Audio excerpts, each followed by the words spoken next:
Assalamualaikum warahmatullahi wabarakatuh. Kami dari kelompok Tridromi, saya Reva Sari dengan NPM C102201888. Saya Agustina Putri dengan NPM C102200173. Di sini kami akan menjelaskan materi yang kami telah pahami mengenai apa itu ekuitas, kasus yang telah kami kerjakan, dan apa itu stock split.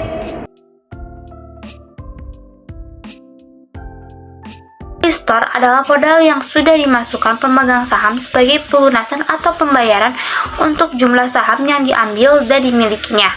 Modal di store paling sedikit 25% dari modal dasar harus ditempatkan dan di store penuh. Saldo laba. Saldo laba digunakan sebagai dana cadangan yang dapat digunakan untuk investasi di masa yang akan mendatang maupun untuk pengembangan perusahaan. Penghasilan komparatif lain itu merupakan laporan yang disusun oleh suatu entitas untuk menyajikan kinerja ekonominya selama periode tertentu dan umumnya 1 tahun.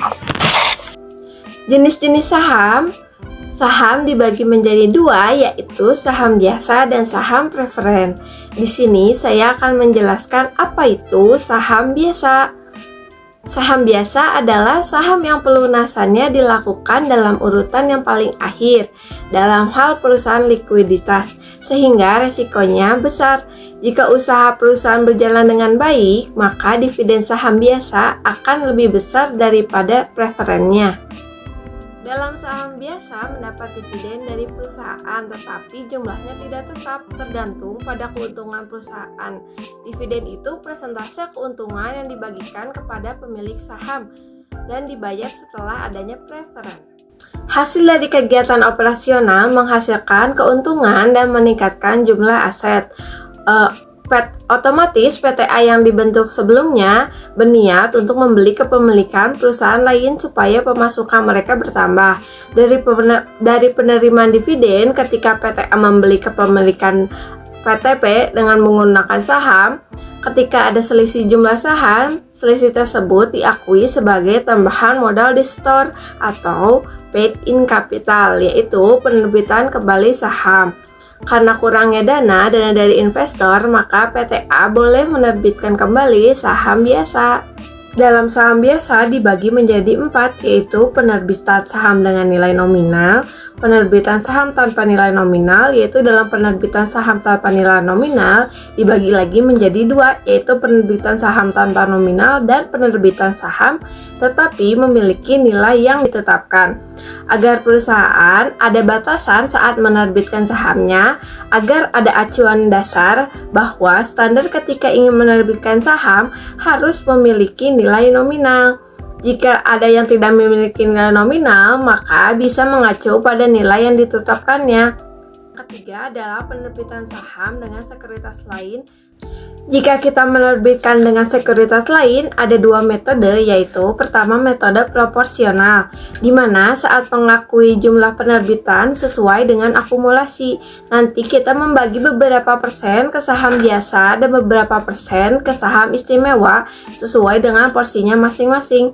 Yang kedua adalah saham inkremental, yaitu salah satu jenis saham yang tidak diketahui nilai wajarnya, sehingga itu merupakan sisa dari saham yang sudah diketahui. Dan yang terakhir adalah selanjutnya saya akan menjelaskan apa itu saham preferen. Saham preferen adalah gabungan antara obligasi dan penanaman modal biasa yang nantinya bisa menghasilkan keuntungan tetap bagi para pemegangnya. Dalam saham preferen ini saya akan membagi ke dalam 3 bagian. Yang pertama adalah karakteristik saham preferen, yaitu preferensi saat pembagian dividen di mana perusahaan memprioritaskan terlebih dahulu pemegang saham yang memegang saham dividen. Selanjutnya yaitu jika perusahaan dinyatakan bangkrut, maka ketika selesai terminasi bisnis, yang didahulukan untuk pembagian dividen itu adalah investor yang memiliki saham preferen.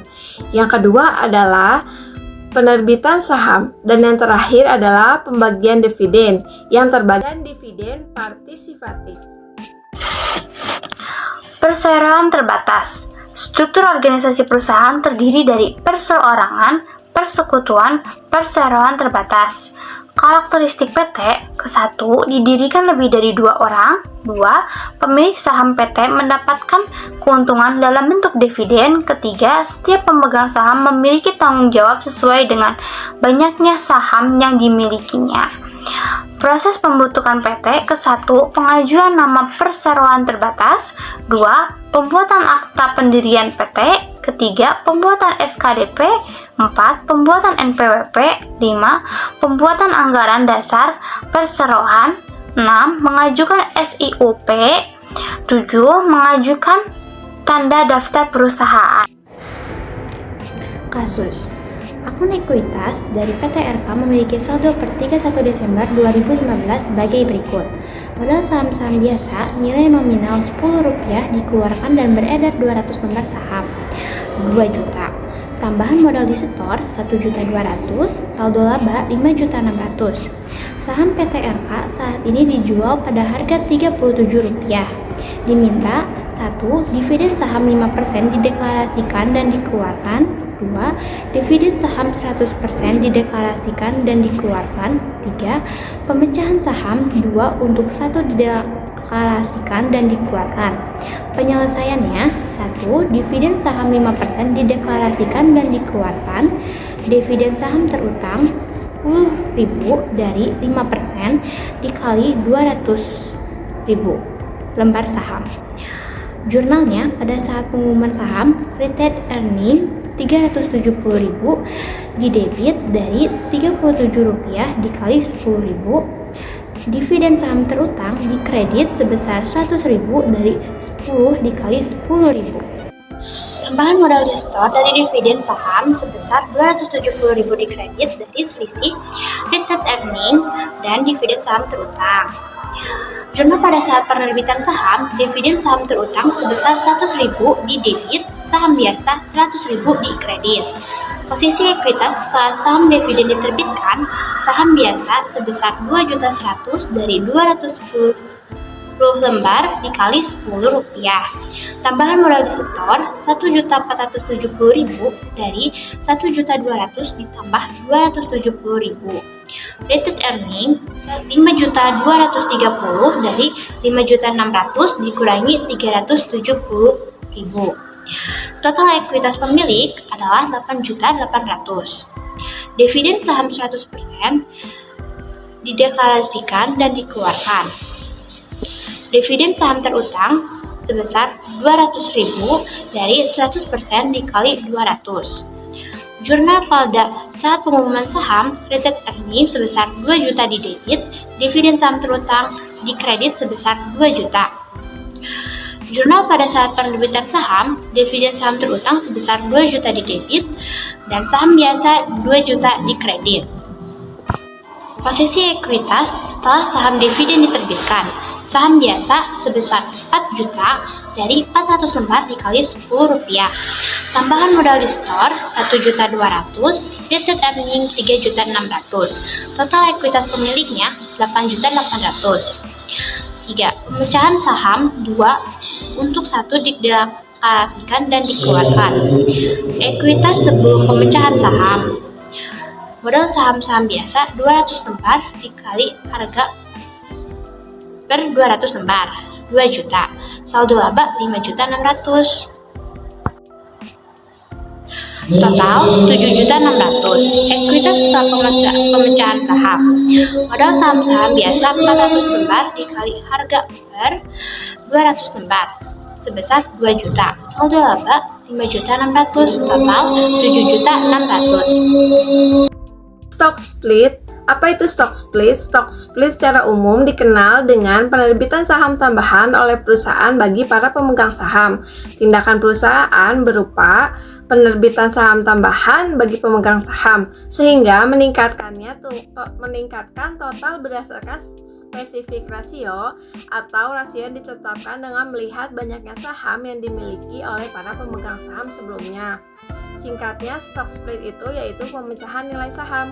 Contohnya, orang A punya 1 lot saham, tapi setelah split saham dengan rasio 3:1 dilakukan, maka saham yang dimiliki orang A itu berubah menjadi 3 lot saham.